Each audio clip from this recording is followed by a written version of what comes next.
Welcome to the March 29th edition of UNews. On today's show, we have students' thoughts on the possible tuition hike.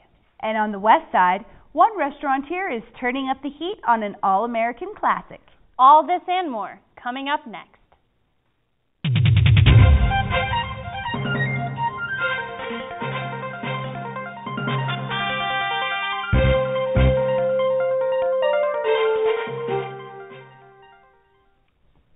With talk of tuition being raised and that money going toward the athletic department or library funds, UNews students are not pleased with where their money is going to end up in the near future.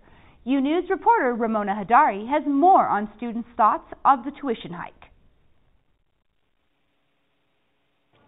UNM wants to increase tuition by 3.75% for all students. Fees would rise 8% for undergraduates and 7.78% for graduate students.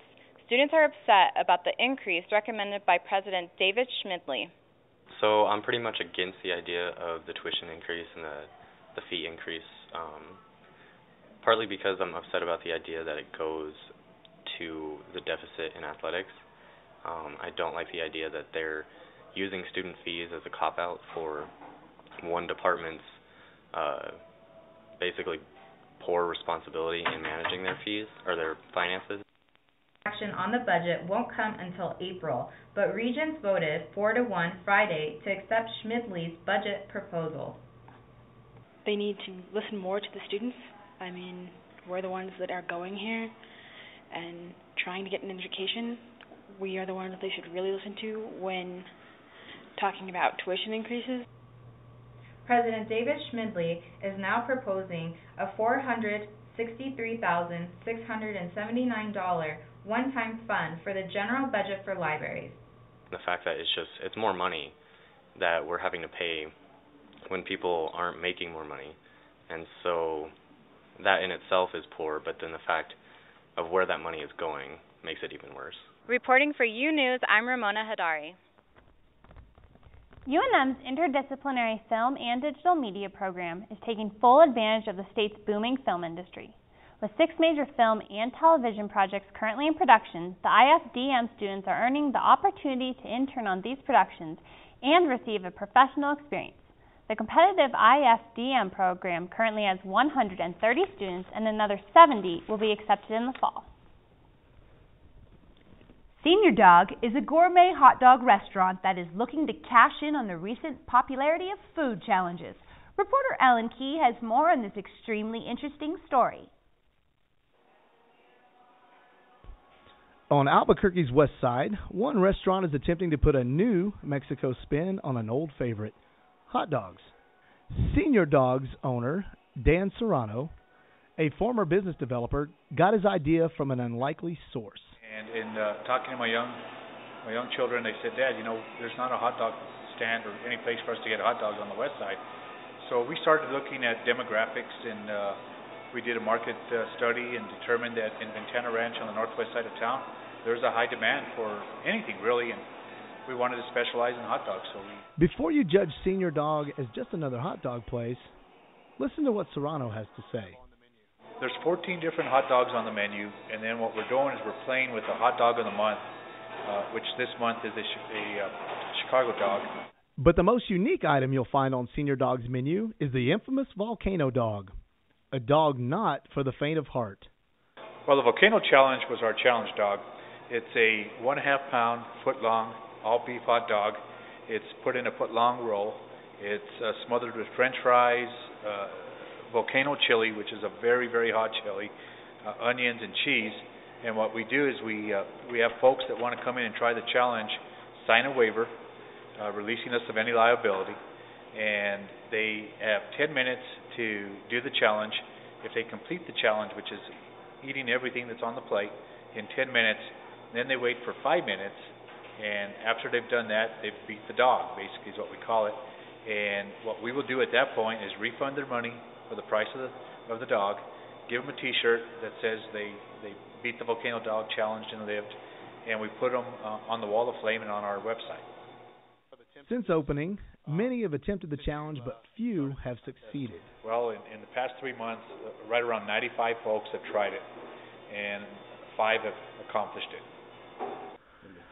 Joshua Huggins and myself have volunteered to take on the monstrous volcano dog, a challenge we did not take lightly. I'm just terrified. After signing the mandatory medical release form, Josh and I were off and running. We put on the gloves and prepared ourselves for what lied ahead. As we entered the first minute of the challenge, it was evident that Serrano wasn't bluffing about the heat of his chili. A few minutes into the challenge, we started to pick up the pace as we savored the flavor of the massive volcano dog. However, with just a minute left in the challenge, we had to call it quits. The spicy chili combined with the 3 pounds of food was just too much to overcome. Well, after 15 minutes, neither one of us were able to complete the challenge, but Josh did a great job there. Josh, how do you feel right now? I feel full. My face burns a little bit, but I feel like if I trained a little bit more, I might be able to do it. Well, that's it here from Senior Dog. I'm Alan Key for UNews. This weekend, many Lobos were given a big jolt at the 2nd Annual Southwest Chocolate and Coffee Festival. Reporter Amber LaValle takes us inside to find out what's brewing. We're here at a 3-day food festival featuring over 75 of the very best, most delicious chocolatiers, candy makers, bakeries, cafes, and restaurants from throughout New Mexico, Arizona, Colorado, and Texas. Southwest Chocolate and Coffee Festival Director Dee Strober spoke to us about this year's 2nd annual event. We moved it into a space 5 times the size. We grew, the number of vendors has tripled, but this allows people to really spend time with the businesses, get to know the local chocolatiers and coffee roasters, who the people are that make these incredible things. Dessert Divas served up the Wet n Wild Cono Corn for just $3. Vic Martinez with Whole Foods Market sampled some whole trade chocolate. We've been handing out chocolates by the handful here, and it's been a lot of fun, and it's been a blast. I could retire what I'm doing now and be a full-time chocolate-eating contestant guy. At a 16-foot-tall chocolate fountain that we could see. Currently the state's largest chocolate fountain, Strober says next year it will be something bigger, better, and world record breaking. I think a lot of the vendors are very, very happy this year, and so we'll see an expanded presence of chocolate and coffee from the entire Southwest region. Reporting for UNEWS, I'm Amber LeVaille. That's what we help you. Wow. It makes me want to have to go out and get some chocolate and some good old coffee today after that story, Amber. All right. Well, the Lobos sports teams were busy this weekend as the UNM Lady Lobos softball team went a perfect 5-0 in the Spring Hill Sweets Invitational over the weekend, increasing their record to 20-6. The Lady Lobos plated 47 runs en route to a win over Seattle, Weber State, and UT San Antonio. They also combined for 14 home runs, bringing their season total to 51 bombs, which leads all of Division I softball. The Lady Lobos head into a huge 3-game series against the number 6 ranked Lady Longhorns in Austin this weekend. Not to be outdone, the Lady Lobos, the men's Lobo baseball team, took 2 out of 3 from the 19th ranked TCU Horned Frogs at Isotopes Park. The wins give Ray Birmingham's team its first ever series win over the Frogs here in Albuquerque. The last time the Lobos won a series against the Frogs was in March of 2008 in Fort Worth.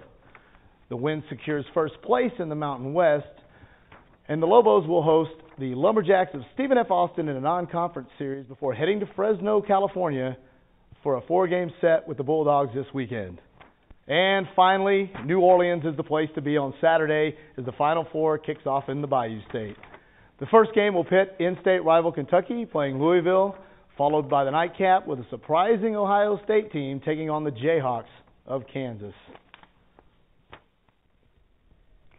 Well, that's all the time we have for today. I'm Eve Ahern-Wild. And I'm Amber LaValle. Have a great week and go Lobos.